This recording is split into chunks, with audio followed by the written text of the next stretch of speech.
ಇವತ್ತು ಚಿಕನ್ ಬಿರಿಯಾನಿ ಹೇಗೆ ಮಾಡೋದು ಅಂತ ತೋರಿಸ್ಕೊಡ್ತಾ ಇದ್ದೀನಿ. ಇದು ತುಂಬ ಸುಲಭ ಮಾಡ್ಕೊಳ್ಳೋದಕ್ಕೆ, ತುಂಬ ಟೇಸ್ಟಿಯಾಗೂ ಬರುತ್ತೆ. ಖಂಡಿತ ಒಂದು ಸತಿ ಟ್ರೈ ಮಾಡಿ ನೋಡಿ. ಇದನ್ನು ಹೇಗೆ ಮಾಡ್ಕೊಳ್ಳೋದು ಅಂತ ನೋಡೋಣ ಬನ್ನಿ. ನಾನಿಲ್ಲಿ ಚಿಕನ್ನ ತೊಳೆದು ಇಟ್ಕೊಂಡಿದ್ದೀನಿ.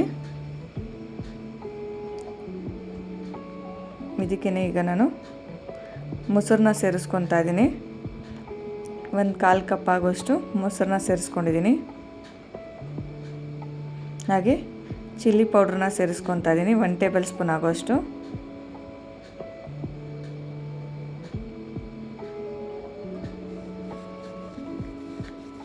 ಹಾಗೆ ರುಚಿಗೆ ತಕ್ಕಷ್ಟು ಉಪ್ಪನ್ನು ಸೇರಿಸ್ಕೊತಾ ಇದ್ದೀನಿ.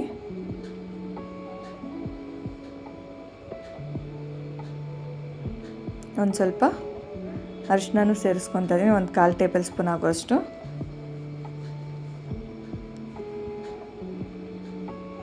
ಶುಂಠಿ ಬೆಳ್ಳುಳ್ಳಿ ಪೇಸ್ಟ್ನ ಸೇರಿಸ್ಕೊತಾ ಇದ್ದೀನಿ, 1-2 ಟೇಬಲ್ ಸ್ಪೂನ್ ಅಷ್ಟು.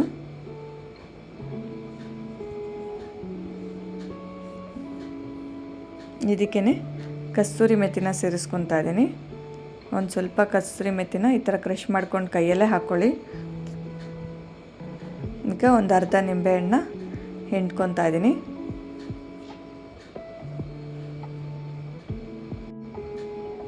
ಈಗೆಲ್ಲ ಒಂದು ಸತಿ ಮಿಕ್ಸ್ ಮಾಡ್ಕೊಳ್ಳೋಣ ಚೆನ್ನಾಗಿ. ಆ ಮಸಾಲೆ ಎಲ್ಲ ಚಿಕನ್ಗೆ ಹಿಡಿಬೇಕು, ಆ ಥರ ಮಿಕ್ಸ್ ಮಾಡ್ಕೊಳ್ಳಿ. ನೋಡಿ, ಈ ಥರ ನಾವು ಮ್ಯಾಗ್ನೇಟ್ ಮಾಡ್ಕೊಳ್ಳೋದ್ರಿಂದ ಚಿಕನ್ ತಿನ್ನೋದಕ್ಕೂ ಟೇಸ್ಟಿಯಾಗಿರುತ್ತೆ, ಉಪ್ಪು ಖಾರನೂ ಚೆನ್ನಾಗಿ ಹಿಡಿಯುತ್ತೆ. ಅದರಿಂದ ನಾವು ಫಸ್ಟ್ ಈಗ ನೋಡಿ ಚೆನ್ನಾಗಿ ನಾನೆಲ್ಲ ಒಂದು ಸತಿ ಕಲಿಸ್ಕೊಂಡಿದ್ದೀನಿ. ಈಗ ಇದನ್ನು ಒಂದು 1/4 ಗಂಟೆ ಆದರೂ ನೆನೆಯಕ್ಕೆ ಬಿಡಿ, ಆಗ ಉಪ್ಪು ಖಾರ ಎಲ್ಲ ಚೆನ್ನಾಗಿ ಹಿಡಿಯುತ್ತೆ. ಈಗ ನಾನು ಪಾತ್ರೆನ ಕಾಯಕ್ಕೆ ಇಟ್ಕೊಂಡಿದ್ದೆ ಗ್ರೇವಿ ಮಾಡೋಕ್ಕೆ. ನೋಡಿ, ಪಾತ್ರೆ ಕಾಯ್ತಾ ಇದೆ. ಇದಕ್ಕೇ ಎಣ್ಣೆನ ಸೇರಿಸ್ಕೊತಾ ಇದ್ದೀನಿ. ಒಂದು 3 ಟೇಬಲ್ ಸ್ಪೂನ್ ಆಗೋಷ್ಟು ಎಣ್ಣೆನ ಸೇರಿಸ್ಕೊಂಡಿದ್ದೀನಿ. ಎಣ್ಣೆ ಕಾಯ್ತಾ ಇದೆ. ಅದಕ್ಕೇ ಚಕ್ಕೆ ಸೇರಿಸ್ಕೊತಾ ಇದ್ದೀನಿ, 1-2. ಹಾಗೆ ಒಂದು 3-4 ಲವಂಗನ ಸೇರಿಸ್ಕೊಳ್ಳಿ, 2 ಏಲಕ್ಕಿ, ಪಲಾವ್ ಎಲೆನ ಸೇರಿಸ್ಕೊತಾ ಇದ್ದೀನಿ, 1-2. ಈಗ ನೋಡಿ ಕಾಯ್ತಾ ಇದೆ. ಅದಕ್ಕೇ ಈರುಳ್ಳಿನ ಸೇರಿಸ್ಕೊತಾ ಇದ್ದೀನಿ. ಒಂದು ದೊಡ್ಡ ಸೈಜ್ ಈರುಳ್ಳಿ 2 ಕಟ್ ಮಾಡಿ ಇಟ್ಕೊಂಡಿದ್ದೆ, ಅದನ್ನು ಸೇರಿಸ್ಕೊತೀನಿ. ಈ ಥರ ಉದ್ದುದಕ್ಕೆ ಕಟ್ ಮಾಡಿ ಸೇರಿಸ್ಕೊಳ್ಳಿ, ಬಿರಿಯಾನಿಗೆ ತುಂಬ ಚೆನ್ನಾಗಿ ಬರುತ್ತೆ. ಈಗ ಇದನ್ನೆಲ್ಲ ಚೆನ್ನಾಗಿ ಫ್ರೈ ಮಾಡ್ಕೋಬೇಕು. ಈರುಳ್ಳಿ ಎಲ್ಲ ಗೋಲ್ಡನ್ ಬ್ರೌನ್ ಬರೋ ಗಂಟನೂ ಚೆನ್ನಾಗಿ ಫ್ರೈ ಮಾಡ್ಕೋಬೇಕು.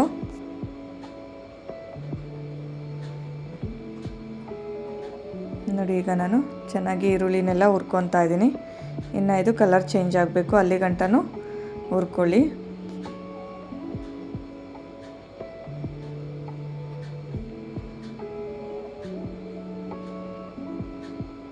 ನೋಡಿ, ಈಗ ಈರುಳ್ಳಿ ಕಲರ್ ಚೇಂಜ್ ಆಗ್ತಾ ಬರ್ತಾ ಇದೆ. ನೋಡಿ, ಗೋಲ್ಡನ್ ಬ್ರೌನ್ ಆಗಿದೆ ಈರುಳ್ಳಿ. ಈಗ ಇದಕ್ಕೆ ನಾನು ಇದನ್ನೆಲ್ಲ ಚಿಕನ್ನ ಸೇರಿಸ್ಕೊತಾ ಇದ್ದೀನಿ.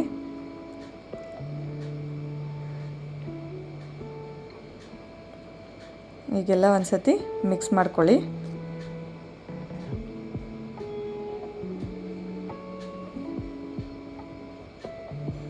ನೋಡಿ, ಎಲ್ಲ ಒಂದು ಸತಿ ನೀಟಾಗಿ ಕಲಿಸ್ಕೋಬೇಕಾಗತ್ತೆ.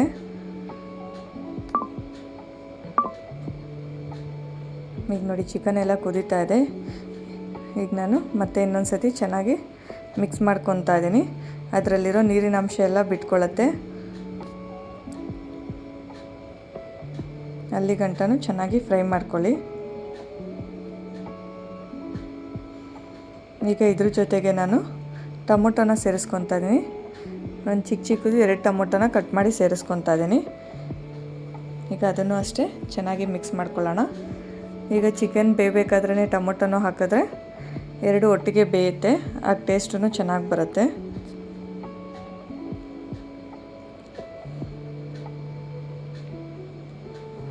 ಈಗ ಇದಕ್ಕೇ ಸ್ಪೈಸಸ್ನ ಸೇರಿಸ್ಕೊಳ್ಳೋಣ. ಬಿರಿಯಾನಿ ಪೌಡ್ರನ್ನ ಸೇರಿಸ್ಕೊತಾ ಇದ್ದೀನಿ, 1 ಟೇಬಲ್ ಸ್ಪೂನ್ ಆಗೋಷ್ಟು.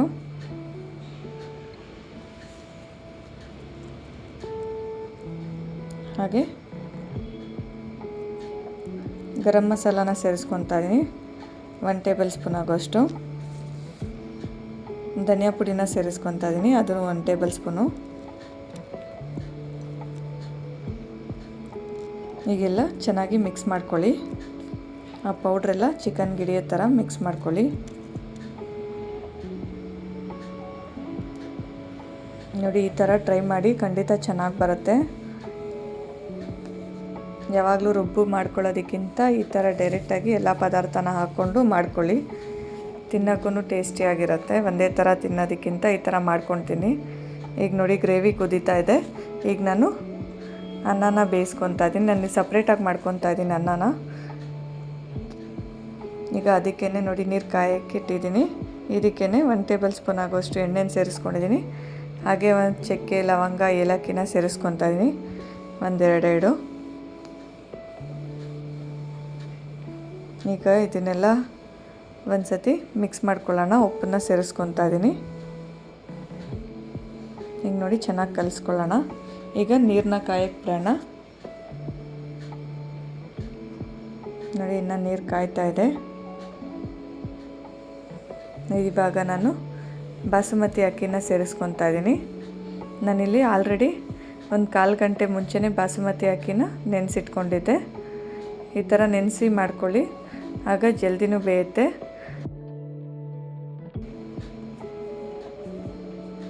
ಈಗೆಲ್ಲ ಒಂದು ಸತಿ ಮಿಕ್ಸ್ ಮಾಡ್ಕೊಳ್ಳೋಣ. ಈಗ ನೋಡಿ ಅನ್ನ ಎಲ್ಲ ಬೇಯ್ತಾ ಇದೆ ಚೆನ್ನಾಗಿ. ಒಂದು ಸತಿ ಮಿಕ್ಸ್ ಮಾಡ್ಕೊಳ್ಳಿ. ನೋಡಿ ಇನ್ನು ಅನ್ನ ಬೇಯಬೇಕು. ಇನ್ನು 1 ನಿಮಿಷಗಳ ಕಾಲ ಹಾಗೆ ಬಿಡೋಣ.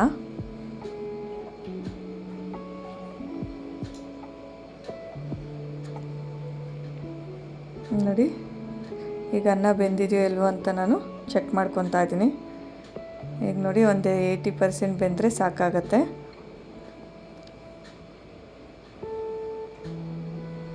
ಇದೆಲ್ಲ ನೀರೆಲ್ಲ ಬಗ್ಗಿಸ್ಕೊಳ್ಳೋಣ. ಈಗ ನೋಡಿ ಗ್ರೇವಿ ಇನ್ನು ಬೇಯ್ತಾ ಇದೆ. ಈಗೆಲ್ಲ ಒಂದು ಸತಿ ಮಿಕ್ಸ್ ಮಾಡ್ಕೊಳ್ಳೋಣ.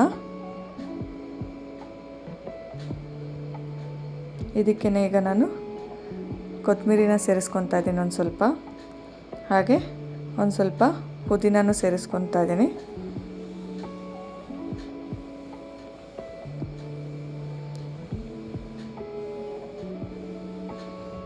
ಹಸಿಮೆಣ್ಸಿನ್ಕಾಯಿನ ಸೇರಿಸ್ಕೊತಾ ಇದ್ದೀನಿ. ನಾನಿಲ್ಲಿ ಕಟ್ ಮಾಡ್ಕೊಂಡಿಲ್ಲ, ಹಾಗೆ ಹಾಕ್ಕೊಂಡಿದ್ದೀನಿ. ಆ ಫ್ಲೇವರ್ ಚೆನ್ನಾಗಿ ಬರುತ್ತೆ. ಈಗೆಲ್ಲ ಒಂದು ಸತಿ ಮಿಕ್ಸ್ ಮಾಡ್ಕೊಳ್ಳೋಣ. ನೋಡಿ ಚಿಕನ್ ಇನ್ನೂ ಬೇಯಬೇಕು. 1-2 ನಿಮಿಷಗಳ ಕಾಲ ಚೆನ್ನಾಗಿ ಬೇಯಿಸ್ಕೊಳ್ಳೋಣ.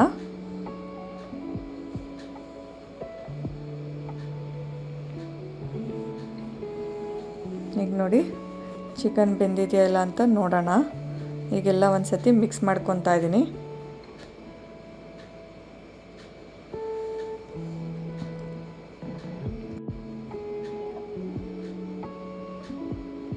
ನೋಡಿ ನಾನು ಚಿಕನ್ನ ಚೆಕ್ ಮಾಡ್ಕೊತಾ ಇದ್ದೀನಿ.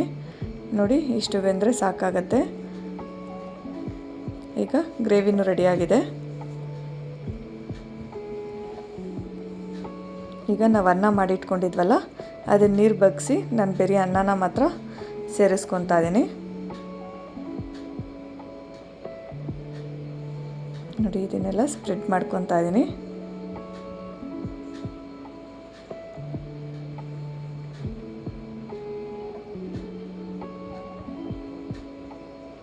ಈ ಥರ ಎಲ್ಲ ಕಡೆ ಸಮ ಮಾಡ್ಕೊತಾ ಇದ್ದೀನಿ. ಈಗ ಇದಕ್ಕೇ ನಾನು ಯಾವುದೇ ರೀತಿ ಫುಡ್ ಕಲರ್ ಯೂಸ್ ಮಾಡ್ತಿಲ್ವಲ್ಲ, ಅದಕ್ಕೇ ಒಂದು ಸ್ವಲ್ಪ ನೀರಿಗೆ ಅರಿಶಿನ ಪುಡಿ ಹಾಕಿ ಸೇರಿಸ್ಕೊತಾ ಇದ್ದೀನಿ. ಈ ಕಲರೂ ಚೆನ್ನಾಗಿ ಬರುತ್ತೆ. ಬೇಕಾದರೆ ಸೇರಿಸ್ಕೊಳ್ಳಿ, ಕಲರ್ ಬೇಕು ಅಂದರೆ ಅರಿಶಿನ ಪುಡಿನ ಒಂದು ಸ್ವಲ್ಪ ನೀರಲ್ಲಿ ಮಿಕ್ಸ್ ಮಾಡಿಕೊಂಡು ಹಾಕ್ಕೊಳ್ಳೋದ್ರಿಂದ ಕಲರ್ ಬರುತ್ತೆ. ಒಂದು ಸ್ವಲ್ಪ ನೀರು ಬೇಯಿಸ್ಕೊಂಡಿದ್ವಲ್ಲ, ಅದೇ ನೀರನ್ನ ಸೇರಿಸ್ಕೊತಾ ಇದ್ದೀನಿ. ಈಗ ಮೇಲೇ ಮಿಕ್ಸ್ ಮಾಡ್ಕೊಳ್ಳೋಣ. ಬರೀ ಅನ್ನ ಮಾತ್ರ ಮಿಕ್ಸ್ ಮಾಡ್ಕೊಳ್ಳೋಣ, ಯಾಕಂದರೆ ಕಲರ್ ಎಲ್ಲ ಹಿಡಿಬೇಕಲ್ಲ, ಅದಕ್ಕೆ ನಾನು ಈ ಥರ ಮಿಕ್ಸ್ ಮಾಡ್ಕೊತಾ ಇದ್ದೀನಿ ಫಸ್ಟೇ.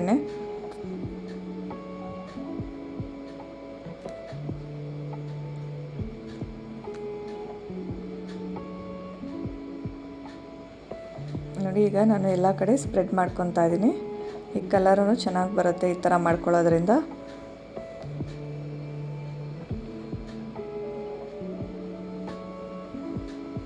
ಈಗ ನಾನು ಲಾಸ್ಟಲ್ಲಿ ಕೊತ್ತಂಬರಿನ ಸೇರಿಸ್ಕೊತಾ ಇದ್ದೀನಿ ಒಂದು ಸ್ವಲ್ಪ, ಹಾಗೆ ಪುದೀನಾನ ಸೇರಿಸ್ಕೊತೀನಿ.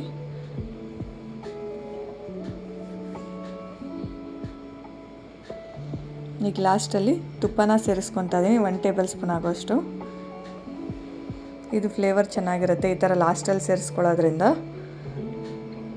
ಈಗ ನಾವು ಮುಚ್ಚಿ ದಮ್ ಕಟ್ಬಿಡೋಣ. ಈಗ ನೋಡಿ ನಾನು ತವಾನ ಕಾಯಕ್ಕೆ ಇಟ್ಕೊಂಡಿದ್ದೀನಿ, ಅದ್ರ ಮೇಲೆ ಪಾತ್ರೆ ಇಡ್ತಾಯಿದ್ದೀನಿ. ನೋಡಿ ತವಾನ ಒಂದು 2 ನಿಮಿಷಗಳ ಕಾಲ ಕಾಯಿಸ್ಕೋಬೇಕು. ಅದ್ರ ಮೇಲೆ ಪಾತ್ರೆ ಇಟ್ಟು ಅದ್ರ ಮೇಲೆ ನೀರಿಂದು ಯಾವುದಾದ್ರೂ ತೂಕದ ಪಾತ್ರೆ ಇಕ್ಕಿದ್ರೆ ದಮ್ ಕಟ್ಟಬೇಕು 1/4 ಗಂಟೆ. ನೋಡಿ 1/4 ಗಂಟೆ ದಮ್ ಕಟ್ಟಾದಮೇಲೆ ನಾನು ಓಪನ್ ಮಾಡ್ತಾಯಿದ್ದೀನಿ. ತುಂಬ ಚೆನ್ನಾಗಿ ಬಂದಿದೆ ಬಿರಿಯಾನಿ. ಖಂಡಿತ ಟ್ರೈ ಮಾಡಿ ನೋಡಿ, ನೀವೇ ಇಷ್ಟಪಟ್ಟು ಮಾಡ್ಕೊಂಡು ತಿಂತೀರಾ. ನೋಡಿ ಈಗ ಮಿಕ್ಸ್ ಮಾಡ್ಕೊತಾ ಇದ್ದೀನಿ. ಈಗ ಒಂದು ಕಡೆಯಿಂದ ಮಿಕ್ಸ್ ಮಾಡ್ಕೊಳ್ಳಿ, ಮೆತ್ತಿಗೆ ಎತ್ತಿ, ಇಲ್ದಿದ್ರೆ ಅದು ಕಟ್ಟಾಗ್ಬಿಡುತ್ತೆ ಬಾಸುಮತಿ ರೈಸು. ನೋಡಿ ತುಂಬ ಚೆನ್ನಾಗಿ ಬಂದಿದೆ. ಈ ಥರ ಎಲ್ಲ ಮಿಕ್ಸ್ ಮಾಡ್ಕೊಳ್ಳಿ ಚೆನ್ನಾಗಿ, ಆ ಮಸಾಲೆ ಎಲ್ಲ ಹಿಡಿಯೋಗೆ. ನೋಡಿದ್ರಲ್ಲ ತುಂಬ ಸುಲಭ ಮಾಡ್ಕೊಳ್ಳೋದಕ್ಕೆ, ತುಂಬ ಟೇಸ್ಟಿಯಾಗೂ ಬರುತ್ತೆ. ಹೋಟ್ಲಲ್ಲಿ ತಿನ್ನೋದಕ್ಕಿಂತ ಈ ಥರ ಮನೆಯಲ್ಲೇ ಮಾಡಿಕೊಂಡು ತಿನ್ನಿ. ವಿಡಿಯೋ ಇಷ್ಟ ಆಗಿದ್ರೆ ಲೈಕ್ ಮಾಡಿ, ಹಾಗೆ ನನ್ನ ಚಾನಲ್ನ ಸಬ್ಸ್ಕ್ರೈಬ್ ಮಾಡ್ಕೊಂಡು ಹೀಗೆ ಸಪೋರ್ಟ್ ಮಾಡ್ತಾಯಿರಿ.